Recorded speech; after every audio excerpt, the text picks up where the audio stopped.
vamos dar início à nossa reunião, né? A terceira da nossa volta. Vou pedir para que quem tiver com o celular que possa ser desligado ou colocado sem som, para não atrapalhar o ambiente. Sejam todos bem-vindos, mais uma vez. Está aumentando o público agora, né? Está ficando bom. Nós vamos mais matar a saudade da carinha de cada um.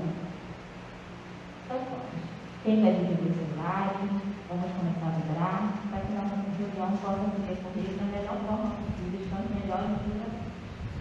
Vou chamar a nossa irmã Fabiana para fazer a página. E o palestrante hoje é o nosso irmão Rodolfo, com o tema Bezerra de Menezes, um convite à fraternidade.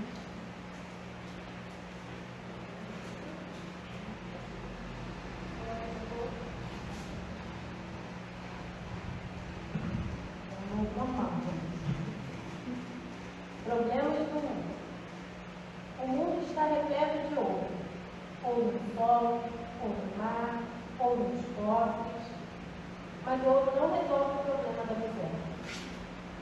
O mundo está repleto de espaço. Espaço nos continentes, espaço nas cidades, espaço nos campos, mas o espaço não resolve o problema da cobiça. O mundo está repleto de cultura. Cultura no ensino, cultura na técnica, cultura na opinião, mas a cultura da inteligência não resolve o problema do egoísmo. O mundo está repleto de teorias. Teorias na ciência, teorias nas escolas filosóficas, teorias nas religiões, mas as teorias não resolvem o problema do desespero. O mundo está repleto de organizações. Organizações administrativas, econômicas, sociais, mas as organizações não resolvem o problema do crime. Para extinguir a chaga da ignorância, que acalenta a miséria, para dissipar a sombra da cobiça, que gera a ilusão, para exterminar o monstro do egoísmo, que promove a guerra, para anular o vento do desespero, que promove a loucura, para remover o charco do crime, carreira ou infortúnio, o único remédio eficiente é o Evangelho de Jesus no coração humano. Sejamos assim valorosos, estendemos a doutrina espírita e o destranha da letra na construção da humanidade nova, irradiando a influência e a inspiração do Divino Mestre, pela emoção e pela ideia, pela diretriz e pela conduta, pela palavra e pelo exemplo. E parafraseando o conceito inolvidável de Allan Kardec, em torno da caridade, proclamemos aos problemas do mundo: fora de Cristo não há solução. Do livro Espírito da Verdade, Francisco Cândido Xavier, pelo Espírito de Bezerra de Menezes. Como todos nós sabemos, né, a reunião só é permitida só podemos adentrar ao salão usando máscara e sentando separadamente como está a nossa casa, separada, com as cadeiras separadas. Nós temos também, né, manter o silêncio, né, para não atrapalhar a reunião. Devemos nos manter sempre sentados, ficar evitando, levanta, né, para não atrapalhar e para que isso também não cause nenhum desconforto para quem está presente na reunião. São protocolos, tá, gente? São protocolos. Nós temos também, ao término, né, temos o nosso passe, que também é coletivo, não temos mais a câmera de passe, então na hora do passe também vamos manter esse. E agora vamos à nossa prece, né, vibrar um pouco mais. Vamos fechar os nossos olhos e agradecer a Deus por ter-nos saúde para estarmos aqui presentes. Deus, obrigada, Senhor, por mais essa oportunidade. Obrigada, Jesus, pelo teu Evangelho. Obrigada, Senhor, por nos fortalecer em nossa caminhada. Ampara, Senhor, os irmãos aqui presentes, ao nosso irmão Rodolfo para a nossos irmãos que estão em seus lares nesse momento, compartilhando conosco, Senhor, virtualmente a nossa reunião. Ampara também, Senhor, os irmãos e aqueles que vêm aqui em busca de auxílio espiritual, que assim como nós, Senhor, também são necessitados. Obrigada, Mestre querido, pelo teu amparo da espiritualidade amiga e presente. Que possamos sempre, Senhor, vibrar contigo, buscando a ti em todos os momentos. Seja conosco, ampare essa reunião, hoje, agora e sempre. Assim seja. Com a palavra, nós estamos todos.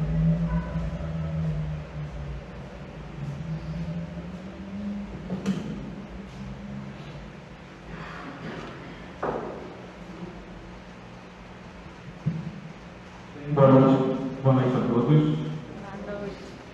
A gente vai ficar um pouco desconfortável com o som aqui dentro, mas é uma tentativa de a gente conseguir transmitir um pouquinho de qualidade para quem está nos assistindo em casa.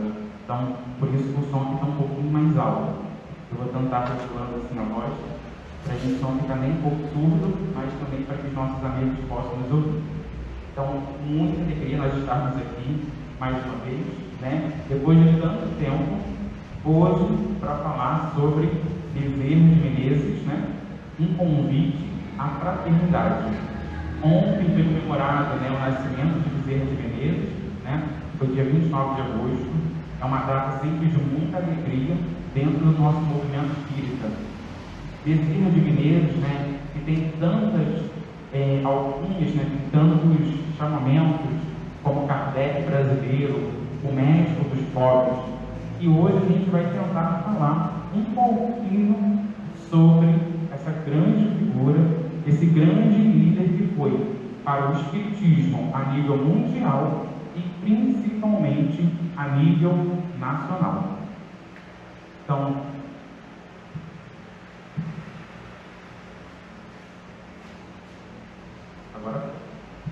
Então, vamos falar aqui de Bezerra de Menezes. Bezerra de Menezes, nomeador Bezerra de Menezes Cavalcante, ele nasceu no dia 29 de agosto, né, de 1831 e ele desencarnou no dia 11 de abril de 1900 na cidade do Rio de Janeiro. Bezerra de Menezes, né, ele era cearense, nasceu num local chamado Riacho do Sangue.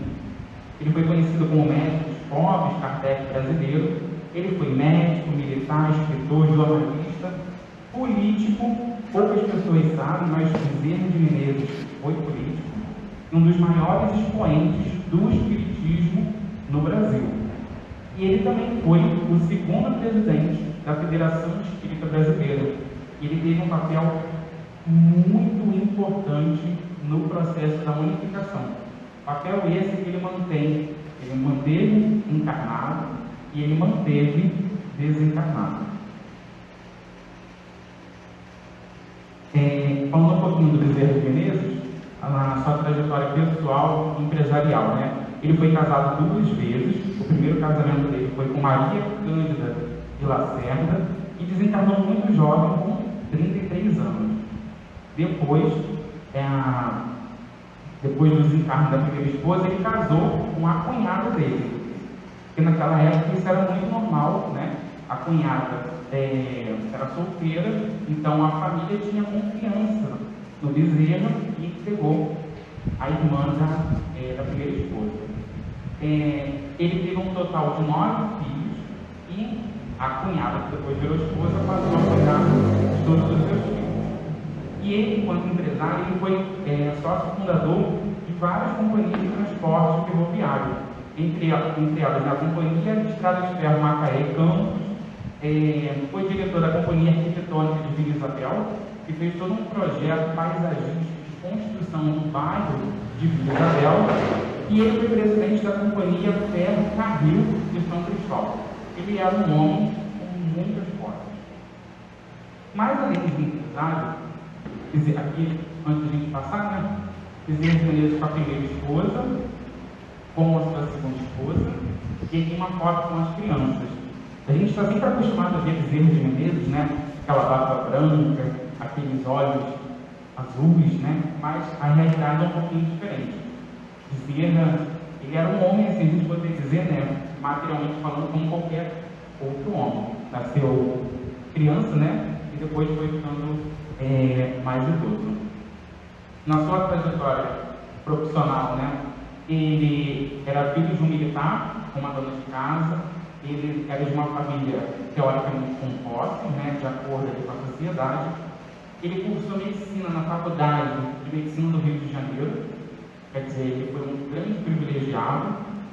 Depois, ele entrou no Exército Brasileiro como cirurgião tenente. Ele continuou, né, a carreira dele como médico, e ele tinha um diferencial em relação aos outros médicos. E qual era esse diferencial? O diferencial de Bezerra de Menezes era que ele atendia as pessoas mais pobres de graça, né? Dentro do consultório dele, ele tinha uns dias que ele atendia as pessoas que pagavam a consulta, mas ele também tinha um dia que ele atendia as pessoas pobres. E nesse dia ficava literalmente, ficava literalmente um inferno à rua, porque estavam muitas pessoas pobres, sem recursos, desvalidas. Hoje a gente tem, né, aqui no nosso Brasil, o SUS, Sistema Único de Saúde. Na época de Bezerra de Menezes, o único atendimento que se tinha público era as famosas Santa Casa de Misericórdia, que atendia um público muito pequeno diante da demanda tão grande. Então, Bezerra era muito comum que esse dia que ele atendia, e se formava uma fila imensa. E ele não parava o atendimento enquanto ele não atendesse todo mundo. E era muito conhecido pelo atendimento com carinho, com amor e com dedicação. Bezerra de Menezes sempre tratava de igual para igual aquele que tinha recursos como aquele que não tinha recursos. Era muito comum ele tirar recursos próprios para dar para as pessoas que não tinham recursos para comprar medicamento. Inclusive, aqui a foto do consultório, né, que era em cima, essa farmácia já não existe mais. E aqui se foi criado depois um centro espírita, onde era o consultório, mas nessa farmácia era muito comum a pessoa sair do consultório e já ia comprar o medicamento. O Bezerra já entregava algum recurso para a conta do medicamento. E tem várias histórias que são contadas, né, que às vezes pessoas vinham pedir recursos a ele, pessoas muito necessitadas, e uma das últimas vezes que ele ajudou, ele tirou o anel. Era uma pessoa que tinha uma necessidade de comprar medicamentos muito caros. Ele tira o anel dele de médico e ele entrega. Então ele era um homem devotado à caridade. Não só a caridade material, mas a caridade amorosa, a caridade espiritual.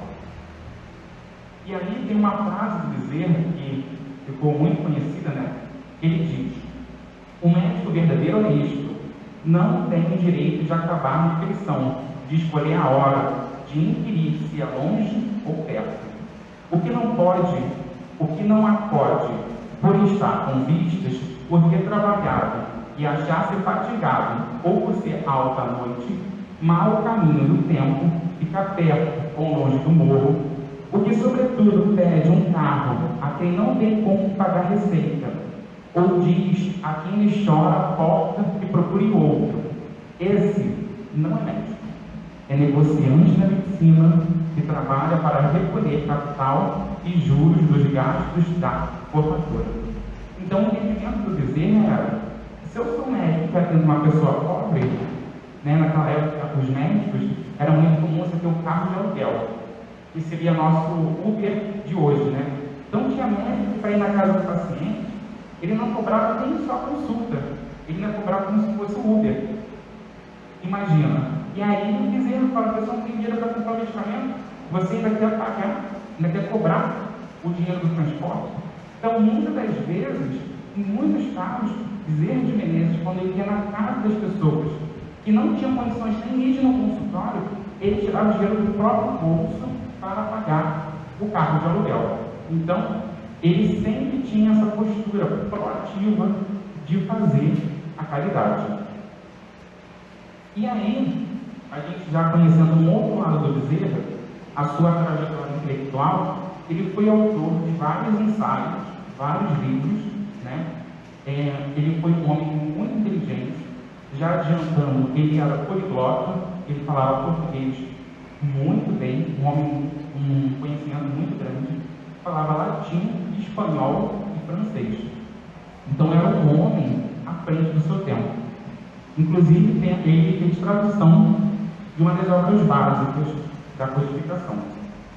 E aí, só continuando aqui, Bezerra de Menezes, ele foi autor de um ensaio chamado A Escravidão no Brasil e as medidas que convém tomar para extingui-la sem dano para a nação. Bezerra de Menezes é contemporâneo do Império Brasileiro, contemporâneo também do período da escravidão. E ele fazia parte de um partido chamado Partido Liberal. E naquele momento, o Partido Liberal, ele tinha um viés do quê? Um viés progressista, de que o Estado ali não deveria intervir na economia, mas de forma também a proteger todo o grupo ali econômico, né, e estaria submetido ao Estado. E dentro dessa concepção, Bezerra de Menezes defendia o fim da escravidão. E ele tinha proposta de como fazer essa extinção sem causar danos ao país. Por quê? A gente tinha todo o mercado de trabalho baseado no quê? Na mão de obra escrava. Então, o que a gente produzia tinha um custo muito mais baixo do que de países que tinham mão de obra assalariada. Então, como que equacionaria essa questão? Então, ele tem algumas propostas, inclusive de que, com o fim da escravidão, os negros libertos pudessem ser o quê? Ser assalariados, para que eles pudessem receber um salário. Porque quando houve depois o fim da escravidão no Brasil, o nosso término da escravidão foi um dos mais cruéis registrados em todo o planeta. Porque de uma hora para outra, quando a princesa Isabel assinou a Lei Áurea, as pessoas não tinham mais para onde ir. O que você faz com os seus escravos? Bota na rua. Então muitos foram se refugiar em lugares que foram dar início a comunidades, a favelas que a gente conhece hoje. Então as pessoas elas foram abandonadas à própria sorte. Elas realizaram o trabalho no campo, muitos realizaram o trabalho na cidade, mas não tiveram amparo dos seus senhores e nem do Estado. E Bezerra de Menezes, nesse ensaio, ele fala sobre isso, sobre a necessidade de você amparar a população negra, de você corrigir uma dívida histórica que já estava sendo criada. E hoje, estamos em 2020, a gente ainda discute dívidas históricas, a gente discute cotas, se a gente tem que fazer reparação, se não tem que fazer reparação, se a gente faz inclusão, se a gente define isso ou define aquilo. Então, muitas medidas já eram defendidas por Bezerra de Menezes no seu ensaio. Ele também fez um outro ensaio chamado Breves Considerações sobre as secas do Nordeste, onde ele falava sobre como resolver a questão da seca. Inclusive, dizem, né, não cheguei a ler esse documento, que ele dá a entender da transposição de parte do Rio São Francisco, que levou pouco mais de 150 anos para poder virar realidade. Então a gente tem a questão da seca do Nordeste é muito antiga. A questão de você ter áreas praticamente áridas, e você não tem vida, mas tem pessoas morando lá. Como que se resolve isso? Então, ele também fez um ensaio sobre isso. E aí Bezerra de Menezes, ele foi autor de vários livros, chamada Casa Assombrada, A Loucura sob o Novo Prisma, A Doutrina Espírita como Filosofia Teocônica, Casamento e Mortalha, Pérola Negra, Lázaro Leproso, Os Carneiros de Panurgio, História de um Sonho e Evangelho do Futuro. Então, Bezerra de Menezes foi um homem muito inteligente. A gente às vezes tem a associação de que o homem que é caridoso, ele às vezes ele não é um homem inteligente, não é um homem intelectual. E Bezerra de Menezes era altamente intelectualizado. Ele era intelectualizado e bom. Por isso ele era tão diferente dos demais, inclusive diferente da gente, um espírito de escola. E aí, a gente também aqui trazendo, Bezerra de Menezes foi político. Poucas pessoas sabem que Bezerra de Menezes foi um político. E ele foi um político extremamente atuante. Ele foi vereador da cidade do Rio de Janeiro, eleito. Ele também foi deputado provincial da cidade, como se fosse deputado estadual, hoje. Né? Depois, ele entrou novamente como vereador da Câmara. E ele foi, inclusive, presidente da Câmara Municipal da cidade do Rio. E na época ele chegou a assumir um cargo que seria o correspondente de prefeito. Naquela época não tinha esse nome. Então ele era um homem muito conhecido e um homem muito influente. Mas também era um homem que sofria muitos ataques. Então ele foi difamado várias vezes. Ele foi atacado a honra dele, de que ele era isso, de que ele era aquilo, mas ele sempre conseguia demonstrar pelas suas atitudes de que ele era um homem íntegro. E a gente vai ver depois como que Bezerra de Menezes morre. Porque Bezerra era um médico, militar, foi empresário, teve tantos cargos. Será que ele terminou rico? A gente vai descobrir daqui a pouquinho. Então vamos passar aqui.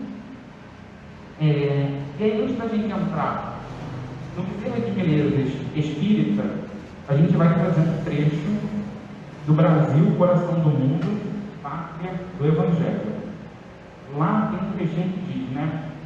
Que Ismael chegou para Bezerra e falou assim: Bezerra, descerás as lutas terrestres com o objetivo de concentrar as nossas energias no país do cruzeiro, dirigindo-as para o alto sagrado dos nossos esforços.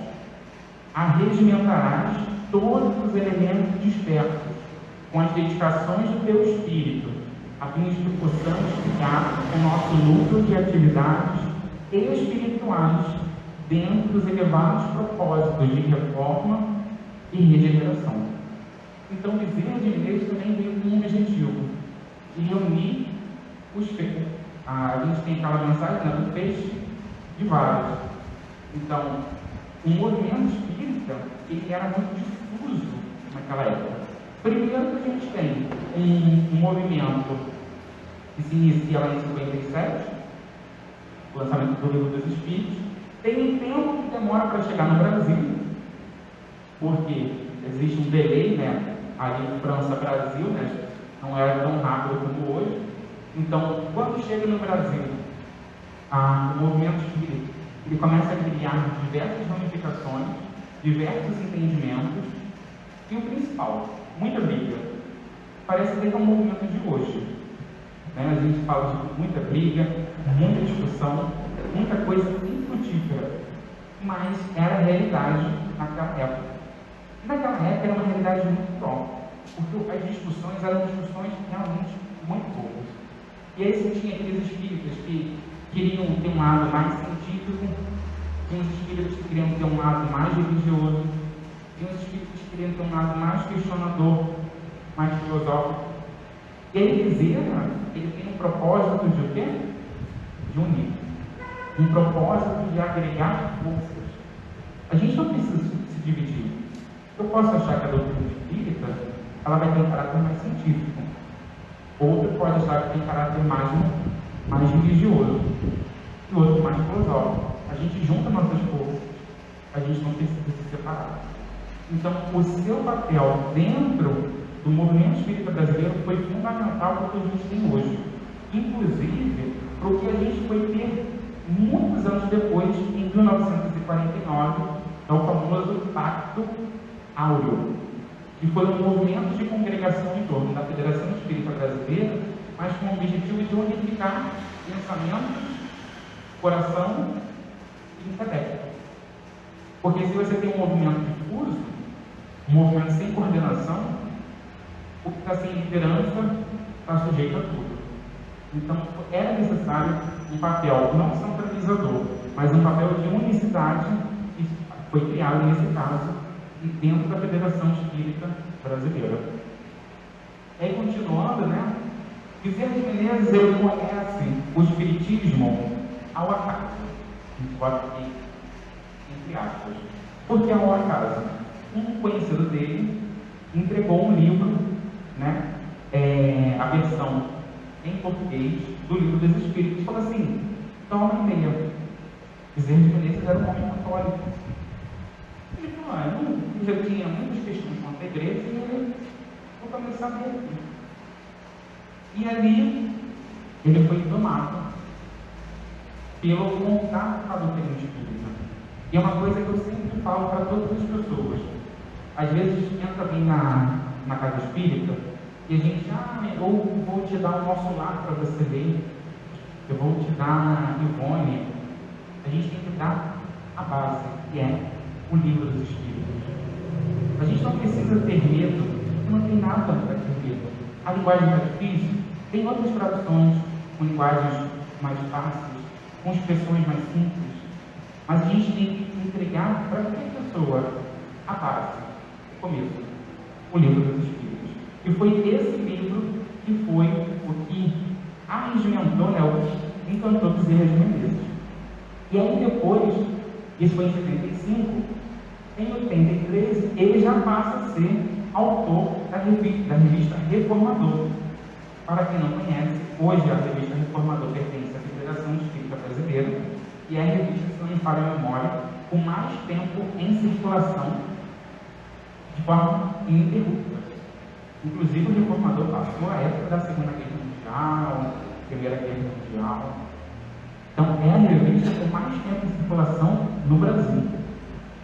E o Reformador, né, ele escrevia artigos, inicialmente com pseudônimo, e depois, posteriormente, ele passou a assinar. Mas ele precisava assumir a fé espírita. E aí eu pergunto para vocês: nós temos dificuldade de nos assumirmos enquanto espíritas na sociedade? Vamos ser sinceros. A gente tem dificuldade? Vamos caminhos que nos permitam ser melhores, ter provas e conquistas, progredimos como ser em cada circunstância, aprendemos novas lições. Seja porque muitas pessoas confundem o espiritismo com candomblé, com umbanda, né? Confundem com até outras religiões de matriz africana, e muitas pessoas têm medo de falar. Se hoje, em 2020, tem pessoas que têm medo de se expressar, imagina isso na época do Império. E a religião oficial era o catolicismo. Oficialmente não se tinha outras religiões no Brasil. E se tivesse outras religiões, era crime. Mas Bezerra de Menezes, numa reunião pública com aproximadamente 2.000 pessoas, ele fala em público que ele era espírita. Isso, inclusive, saiu na nota do jornal, chamado O País, que era tipo o maior jornal de circulação na época. Doutor Bezerra Menezes Cavalcante se declara espírita. Era um escândalo. Um homem com tantas posses, com tanta influência, político, espírita. Mas ele se declarou num momento onde o espiritismo era combatido. E aí, continuando, né? Depois, em 89, ele assume de forma temporária a Federação Espírita Brasileira. Ele foi o segundo presidente, né? Ele foi convidado. Ele concluiu esse término de mandato, ele pegou um mandato tampão, depois ele entrou novamente. E o primeiro problema que se tinha na federação era uma divisão que ficou durante muito tempo entre o que eram os espíritas e os rustenistas. Alguém sabe o que é essa divisão? Tinha Rustem, ele era como se fosse um contemporâneo de Kardec. Ele também tinha algumas obras que falavam acerca da espiritualidade, a comunicação dos espíritos, também tinha informações muito importantes. Mas Rustem tinha algumas questões muito polêmicas que nada acrescentava ao corpo doutrinário do que a gente entende hoje por espiritismo. E até hoje nós temos em muitos centros pessoas que elas se declaram muito mais próximas dos estudos de Rustem do que dos estudos de Kardec. Até pouco tempo atrás, a Federação Espírita Brasileira publicava as obras de Rustem. Hoje não publica mais. São obras muito boas, dizem, vale a pena a leitura, vale a pena o estudo, mas que são às vezes discussões que não vão nos levar a lugar nenhum. Como a discussão, por exemplo, sobre o corpo fluídico de Jesus. Jesus veio do corpo material ou era do corpo espiritual? Será que Maria tinha um determinado comportamento ou não? Isso não acrescenta na nossa vida alguma coisa? O que importa é a mensagem de Jesus. Então, Rustem tem estudos muito importantes, mas outras coisas são discussões muito frutíferas. E aí, Bezerra de Menezes estava naquele momento que a discussão estava pegando fogo. E aí ele opta por unir no primeiro momento e aos poucos vamos trabalhar Kardec. Kardec é a base. Kardec é a base do espiritismo. Mas não é a base enquanto pessoa, enquanto conhecimento que a gente tem passado pelos próprios espíritos que se revelavam em várias comunicações. E aí, Bezerra de Menezes, ele teve um papel muito importante na divulgação e na unificação do espiritismo, e principalmente na prática do espiritismo. Como eu falei anteriormente, o espiritismo era como se fosse uma religião clandestina. Oficialmente, a religião era a católica, apostólica, romana. Fora disso, é clandestino. E aí tinha um Código Penal. No Código Penal de 1890, olha só que interessante, tinha o capítulo 3 lá do Código Penal, que eram os crimes contra a saúde pública. Eu vou ler para todos. Artigo 156. Exercer medicina em qualquer dos ramos, a arte dentária ou a farmácia. A arte dentária é como se fosse o dentista. Praticar a homeopatia, a dosimetria, o hipnotismo ou o magnetismo animal, sem estar habilitado segundo as leis e regulamentos. Então você tinha prisão de 1 a 6 meses e a multa de 100 a 500 mil, se era réis, contra os réis. Era muito dinheiro. Então, se você praticasse medicina ilegal, você era preso. A homeopatia ilegal, você era preso.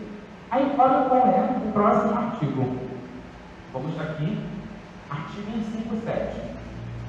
Praticar o espiritismo, a magia e seus sortilégios. Usar de talismãs e cartomancias para despertar sentimento de ódio ou amor. Vamos continuar. Inculcar cura de moléstias curáveis ou incuráveis. Enfim, para fascinar e subjugar a credulidade pública. Pena de prisão celular por 1 a 6 meses e multa de 100 a 500 mil contos de réis. Se você praticasse o espiritismo com o objetivo de despertar sentimento de amor, você corria risco de ser preso de 1 a 6 meses. Quer dizer, a prática do espiritismo se equivalia à prática ilegal da medicina. Mesmo tempo de prisão e mesmo valor de multa. E se a pessoa ali, né, vamos colocar numa sessão espírita, ela chega com uma doença incurável. E ela, depois do tratamento espiritual, ela foi curada. Você, enquanto médico, podia ser preso. E você era preso. Quem quer saber se você despertou amor? Se você curou? Se a espiritualidade agiu? O Código Penal brasileiro era claro. Então, muitos centros foram fechados, muitos espíritas foram perseguidos, médios espíritas foram presos. E aí, Bezerra de Menezes, que era um homem altamente influente, ele começou o contato com Marechal Deodoro da Fonseca. Quem foi Marechal Deodoro da Fonseca? Que proclamou a República. Foi o nosso primeiro presidente. Foi o presidente golpista? Foi presidente. Acabou o Império, o Brasil nasce na República com um golpe militar. A gente deixa isso para lá. Mas Marechal Deodoro, ele era muito próximo. Então, muitas informações eram passadas. E a gente vai vendo que essa perseguição ao espiritismo, ele continua na verdade até a década de 40. Outros códigos penais foram aparecendo, e às vezes, quando não aparecia a prática do espiritismo, aparecia a prática de reuniões com espíritos. Então, o espiritismo ele foi perseguido pelo Estado brasileiro. Então, é importante um homem influente como Bezerra de Menezes não só fazer o papel de organizar a casa dentro, ele tinha que proteger a casa de fora. Por quê? Olha só que loucura. Bezerra de Menezes tinha que manter a casa em pé dos ataques de dentro e dos ataques de fora. Só um espírito muito iluminado para conseguir ter tamanha força para manter um trabalho desse tipo. E aí, ele iniciou o mandato dele, o segundo, em 1895. Ele ficou nesse mandato até o término do período dele na Terra, até o período que desencarnou. E aí, muitas pessoas também não sabem. Ele não era só presidente que chega assim, oi, sou presidente. Não, ele atuava. Ele participava das reuniões mediúnicas como doutrinador. E ele traz o entendimento de que nas reuniões de obsessão, aqui pelo menos no Brasil, a gente deveria ter um cuidado de tratar com amor e não sair expulsando os espíritos. Porque os espíritas, e isso ficou durante muito tempo, só queria aprender ex-padre, espíritos ricos, ex-reis, ex-rainhas, se alguma comunicação viesse algum espírito escravo, algum espírito indígena, não tem valor não. Pode ir para outro lugar. Então, o papel de Bezerra de Menezes foi muito importante também na prática mediúnica, que depois se reverbera em todo o movimento espírita. E aí, pela atuação de Bezerra, ele é considerado um destaque dentro do movimento espírita. Não só no período que ele foi encarnado, inclusive também no período que ele ficou desencarnado. Ele era um homem tão bom, conta certa história de uma vez, que ele estava na casa do Quintino Bocaiúva, foi um grande político. E aí, o Quintino estava conversando que ele tinha quase morrido, porque um homem tinha disparado um tiro e tinha passado de raspão na orelha do Quintino. E o Quintino era um homem altamente influente, ele mandou trazer o cara. E aí o homem entra desesperado: seu Quintino, me desculpa, foi um acidente, eu não quis machucar o senhor. E aí o Quintino fala assim: não quero saber, você vai ser preso, daqui você já vai direto para a cadeia. E aí o homem: perdão, por favor, me perdoe. Bezerra de Menezes só acompanhando a história toda. E aí ele vira para o Bezerra e fala assim: não perdoa, não vou perdoar ele. O que você acha? E aí Bezerra olhou para ele, no fundo dos olhos dele, e aí falou assim: tudo bem, irmão, perdoa ele não, mas você só não perdoa ele, só não perdoe ele, se você também nunca mais errar na sua vida. E aí o Quintino olhou para ele e quer falar. E aí o homem falou: te perdoa, vai embora. E aí o homem foi embora, não foi preso. Então Bezerra sempre servia com humildade, com amor, mas também com inteligência, com sabedoria. Como que a gente não pode não perdoar? A gente erra, a gente é passivo de erro, né? Ainda somos espíritos de terceira ordem. Estamos ali tentando melhorar, mas ainda falhamos, e muito. Por que a gente não pode perdoar o outro? Então são reflexões que cabem a gente enquanto espírita. Então, continuando aqui. E aí o desencarne de Bezerra de Menezes foi um desencarne muito difícil. Porque no final da sua vida ele já não tinha mais nada. Ele já tinha ajudado e amparado a todas as pessoas que passaram em algum momento na vida dele. Ele desencarnou dia 11 de abril de 1900, né? Ao lado da sua companheira, da sua segunda esposa. Morreu pobre, embora seu consultório estivesse cheio de uma clientela, nenhum médico queria. Pessoas pobres, sem dinheiro para pagar consultas. E aí, lembra do Quintino Bocaiúva? Ele organizou uma comissão de amigos influentes que mantiveram a família de Bezerra de Menezes. Porque Bezerra já não tinha mais nada, não tinha nem dinheiro para se enterrar. Então, Quintino auxilia a família de Bezerra de Menezes no posterior morte, né, no posterior desencarne a Bezerra. Então, continuando. E aí, como que Bezerra de Menezes chega na parte espiritual? Será que ele passou lá para o umbral, deu uma queimada ali no outro lugar? Como que ele chegou? A Sueli Caldas Schucker, no livro Semeador de Estrelas, ela relata, né, uma conversa que ela teve com o Divaldo Pereira Franco a respeito disso. E aí, vou ler aqui para vocês, né? A historinha é assim. Um dia perguntei, né, o Divaldo perguntou ao Dr. Bezerra de Menezes qual foi a sua maior felicidade quando ele chegou no plano espiritual. Desde que ele estava lá, né, qual foi a maior felicidade dele? E Bezerra de Menezes respondeu: a minha maior felicidade, meu filho, foi quando Celina, a mensageira de Maria Santíssima, se aproximou do leito em que eu ainda estava dormindo e, tocando-me, falou suavemente: Bezerra, acorde. Bezerra abriu os olhos e via, bela e radiosa: minha filha, é você, Celina? Bezerra de Menezes reconheceu, porque Celina participava das reuniões da Federação Espírita Brasileira. Continuando: sim, sou eu, meu amigo. A mãe de Jesus pediu-me que lhe dissesse que você já se encontra na vida maior, havendo atravessado a porta da imortalidade.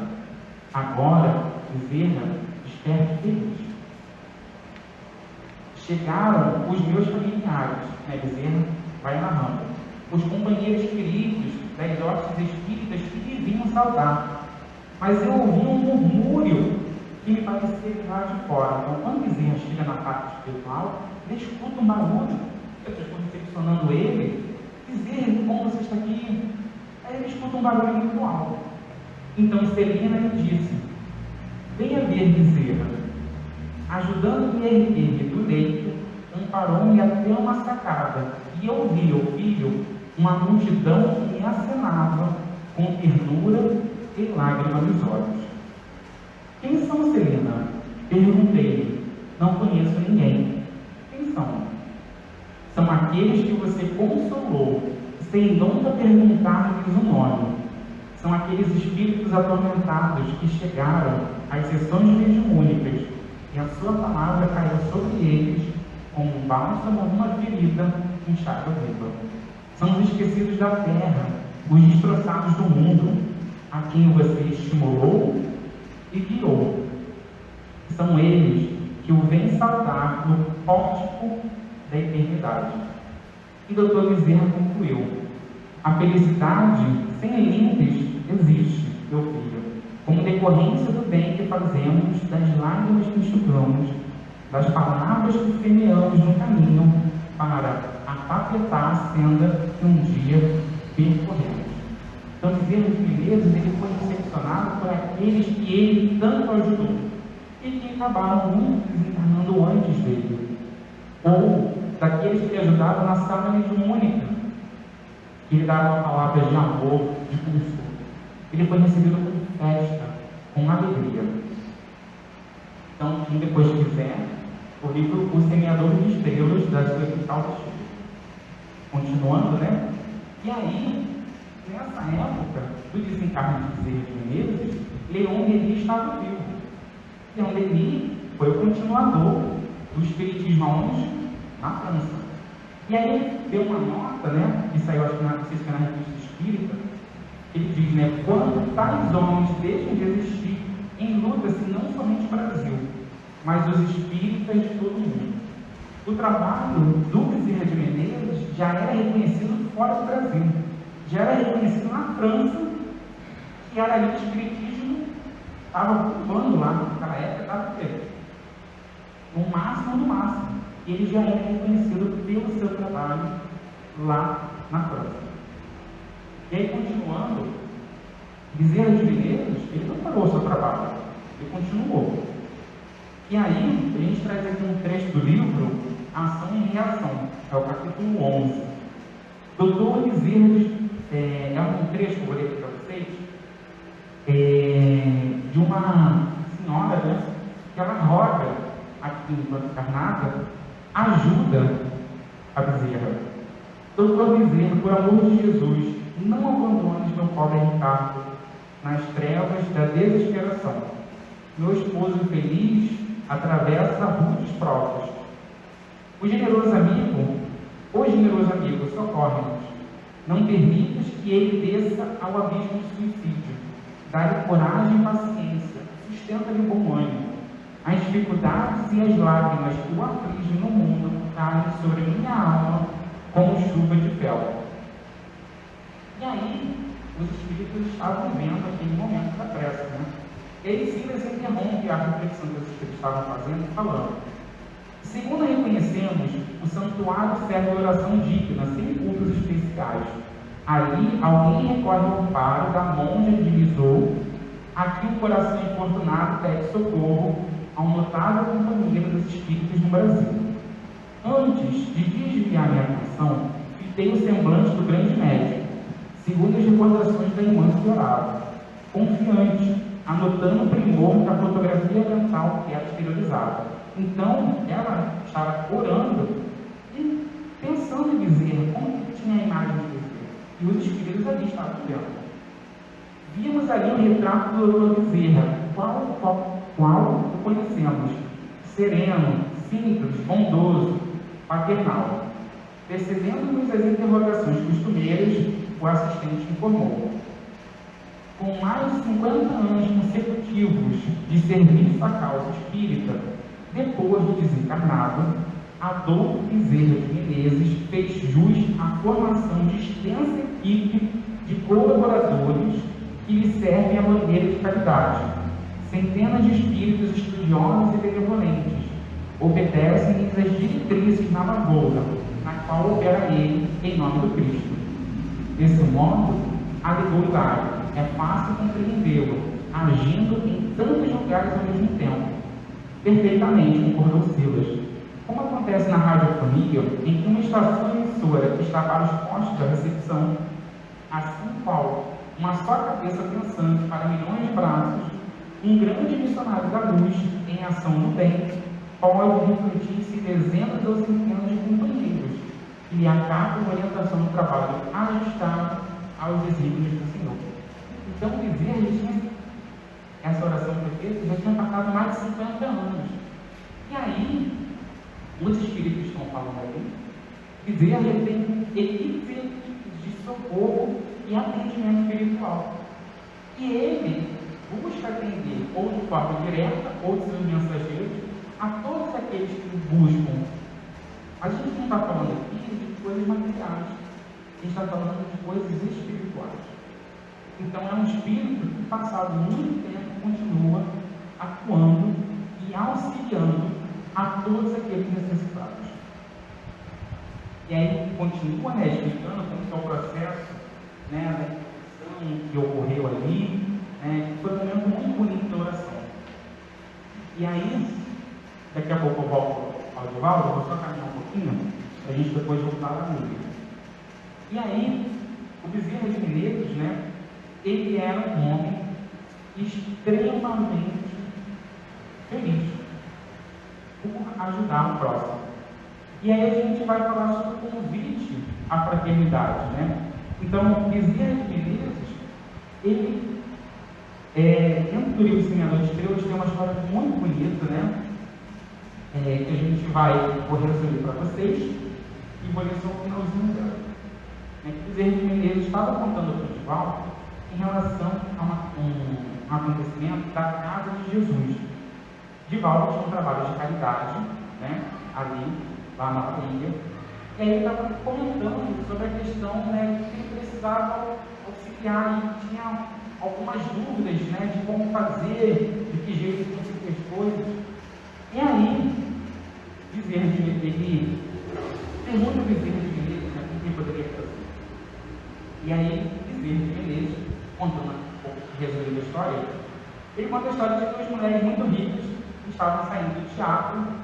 Um estava com um casaco de pele muito bonito, ele assim, um casacão caríssimo. E aí elas estão ali, né? Estão assistindo um evento, mas era um evento cristão, era uma ópera, na verdade, que contava uma história muito bonita, né? De um rei lá que terminava louco, mas que falava muito da caridade. E elas ficaram muito tocadas com aquilo. E aí quando elas saem do teatro, a Rússia é um país extremamente frio pra chuchu. E aí quando eles saem, um homem fala que está sentindo muito frio e pede para elas uma ajuda. A mulher que estava com casaco, né, de pelo de animal, de porco, ela tira e aí entrega. Só que a amiga que estava do lado falou: pode parar. O que adianta você dar esse casaco aí para ele? Você vai dar, ele não vai reconhecer esse valor desse casaco. Esse casaco é caríssimo. Faz o seguinte: os caminhos que nos permitam ser melhores, entre provas e conquistas, pedimos como ser em cada circunstância, aprendemos novas lições. E aí, foi aquele momento da diversão aqui, dormiram. Esqueceram do homem que estava lá no frio. No dia seguinte, acordaram e lembraram. E aí, aquela mulher que tinha prometido mandou o cobertor. Quando ela chegou lá, quer dizer, quando os lacaios chegaram, o homem já estava morto, morreu de frio. E aí, Bezerra de Menezes, né, fala para Divaldo, né? Enquanto se discute a caridade, o sofredor morre ao abandono. A caridade tem seu socorro do momento. Depois discute-se o que se fará. Não fiques triste, prossegue a si mesmo e confia. E aí, Divaldo entende, cara, às vezes a gente entra em discussões muito bobas. Como que a gente vai ajudar na sopa? A gente vai cortar o legume grande, pequeno? A gente vai cozinhar assim, um assado? A gente vai comprar o leite dessa marca da outra? A gente vai fazer hoje pipoca ou vamos fazer pão de queijo? O que a gente vai fazer? A caridade tem que ser na hora. Depois a gente organiza, a gente pensa, a gente vê o que a gente vai fazer. Mas aquela famosa frase do Betinho, né, que ele diz: quem tem fome, tem pressa. A gente às vezes tem umas discussões tão bestas. Bezerra de Menezes que fala isso. Então, o convite da nossa noite de hoje é o convite à fraternidade. Que a gente possa saber praticar a caridade no momento certo, na hora certa, sem ficar botando tantos obstáculos, tantos floreios, tantos se eu tiver assim, se eu tiver assado, se eu tiver frito. A caridade a gente pratica com o que a gente tem, seja de ordem espiritual ou seja de ordem material. E aí, por fim, que a gente tem na nossa palestra, Vou deixar aqui um trechinho de um vídeo.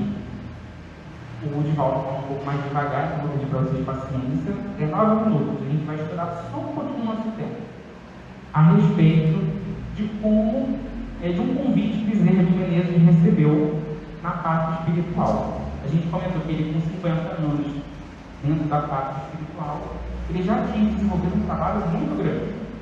Muito grande. E aí, o que Bezerra de Menezes ganhou com isso?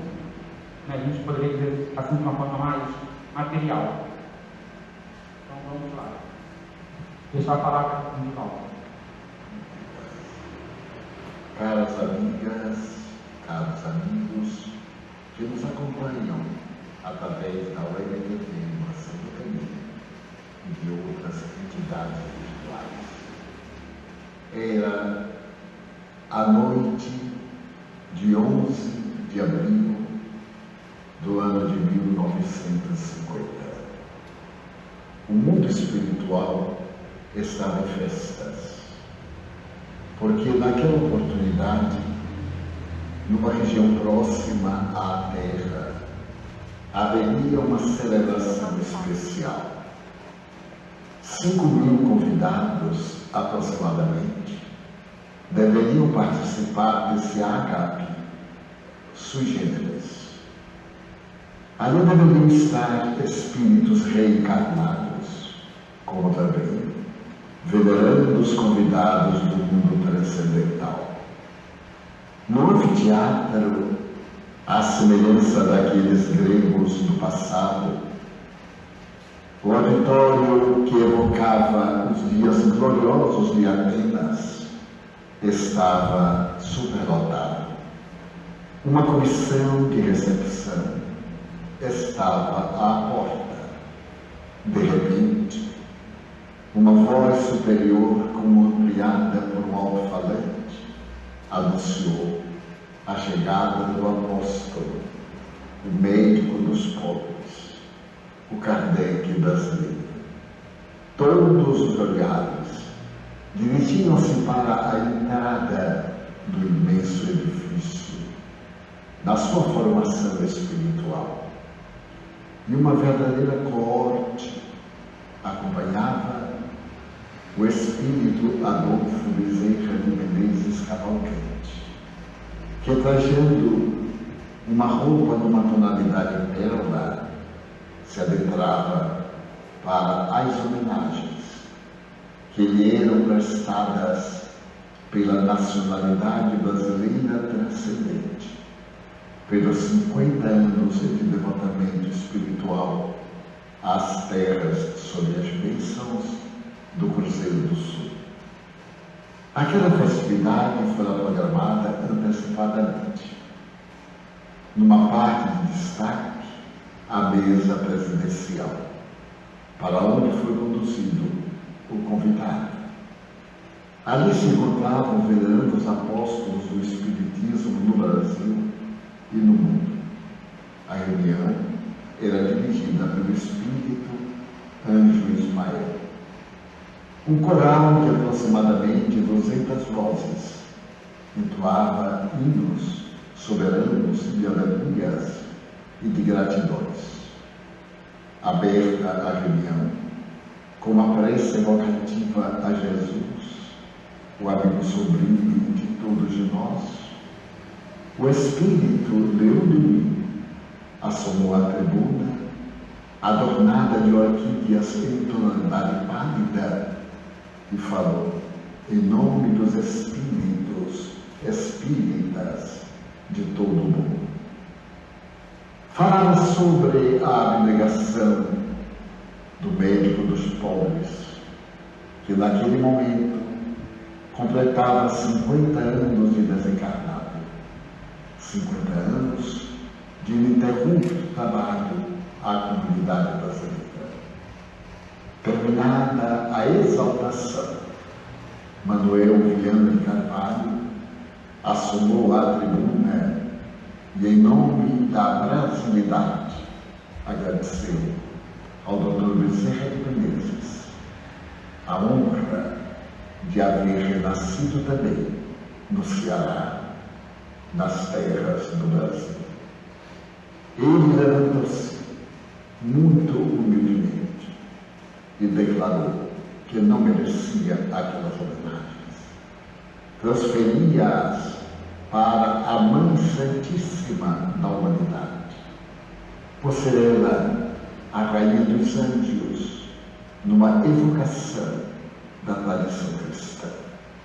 Mas neste momento ouviram-se vozes muito especiais, que pareciam vir de longe, qual se fosse o ciciar de um vento brando cantando uma sinfonia. À frente de seres espirituais, destacava-se uma jovem de aproximadamente 16 anos, flutuava no espaço e desceu logo mais uma escadaria forrada por uma tonalidade muito bela de azul e apresentou-se com um imenso pergaminho na mão. Tratava-se da mensageira espiritual de Maria Santíssima, Celina. Vez que outra, esta entidade especial comunicava-se da Federação Espírita Brasileira no fim do século XIX. Celina começou a ler o pergaminho. Entre outras, estavam estas palavras: a rosa mística de Nazaré, Mãe Santíssima do Galileu Nazareno, manda dizer-te que cumpriste a tua tarefa nas terras brasileiras e que agora, 50 anos depois dos teus trabalhos ininterruptos, fazes jus a escolheres dentro do sistema solar a região em que desejas habitar. As vozes alteavam-se. Ora aparecia uma sonata que chovia prata, ora um canto-chão.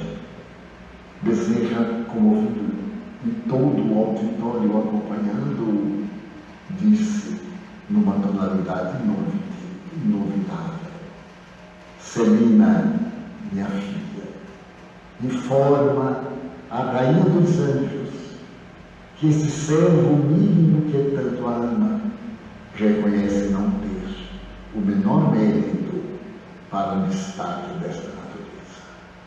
Se me fosse possível pedir algo, se estivesse sendo a mim concedido o direito de algo suplicar, que eu rogaria à Mãe de Jesus que eu me concedesse a honra de continuar no silêncio da noite brasileira, confortando as almas que se perdem na escuridão da ignorância. E mais, enquanto houvesse algum espírito chorando nas terras do Cruzeiro do Sul, abençoadas pela estrela de Magalhães, eu preferiria continuar no trabalho de servidor mínimo, homenageando-a e ao seu filho inolvidável. Então a emoção, que já era grande, parecia explodir como flores de luz que tombavam sobre o imenso auditório. E no silêncio quase sepulcral apareceu gigantesca e nobre mão, tecida em fluidos luminosos, e escreveu nesse mesmo horizonte infinito e poente, como nos dias antigos do martirológio de Roma: Bezerra de Menezes, eu te autorizo a continuares nas terras do Brasil. Maria. O Espírito Bezerra de Menezes, estrela de nobre grandeza, continuaria a mergulhar nas sombras densas do território do Brasil, onde havia mergulhado no corpo carnal pela última vez, no dia 29 de agosto de 1831, do agreste cearense, na fazenda Riacho de Sangue, hoje já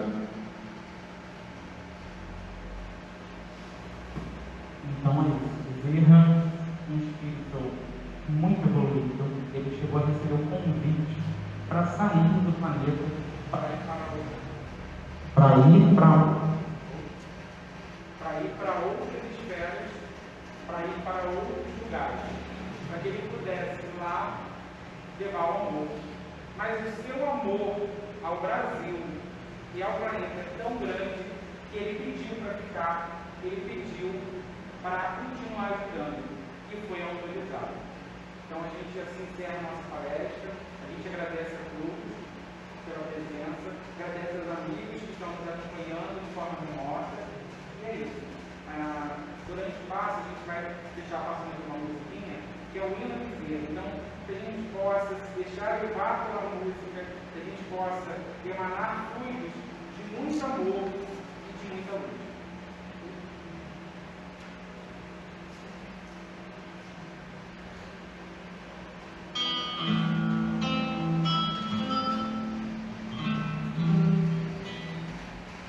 Então, agora nós chegamos ao término da nossa palestra, né? Muito bem feita pelo nosso amigo. Vamos ao passe com o nosso irmão Evandro.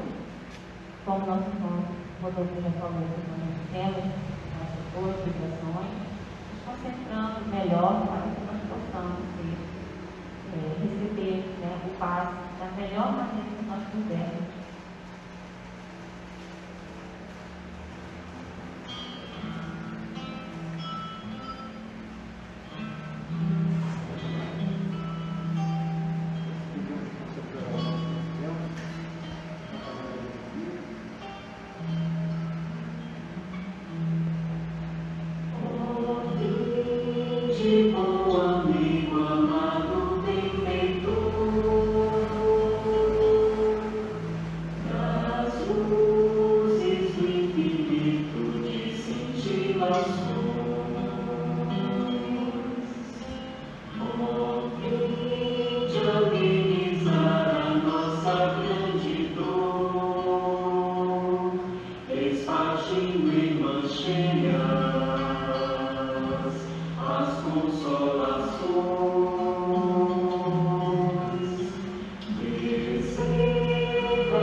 Bluetooth. Bluetooth connected.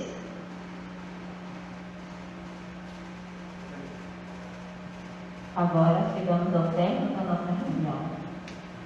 Semana que vem nós teremos a nossa irmã Mariana com o tema A Vida Continua, Mortalidade da Alma. A dirigente sou eu, o suplente é o nosso irmão Rodolfo e a paginista a nossa irmã Fabiana. Como já estamos na nossa terceira semana, já sabemos todos os procedimentos, levantar, caminhando, pegar a água do pasto, que está ali atrás.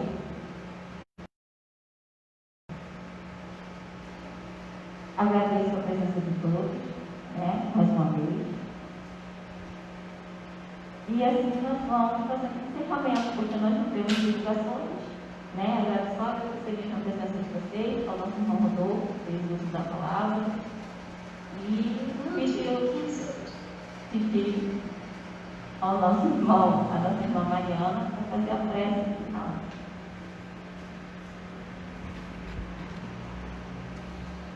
Vamos assim então elevar o nosso pensamento até Deus, até Jesus. Senhor, gratidão por estarmos aqui nessa noite. Gratidão por conhecer essa doutrina, por termos esses amigos espirituais como Bezerra de Menezes. Que nessa noite a força desse irmão se irradie sobre essa casa, sobre cada espírito aqui encarnado, mas também sobre os desencarnados, sobre aqueles que nos acompanharam, sobre aqueles que aqui chegam em busca de amparo. Que as mãos generosas desse irmão recaiam sobre esta casa, sobre todos nós, sobre os nossos lares, e recaiam também sobre aqueles que não estão aqui presentes de forma material, mas que de seus lares possam receber a luz que emana desse Espírito. Que esse irmão venha também atender aos corações que estão aflitos pelos vícios, pela doença, vitimados, Senhor, pela Covid.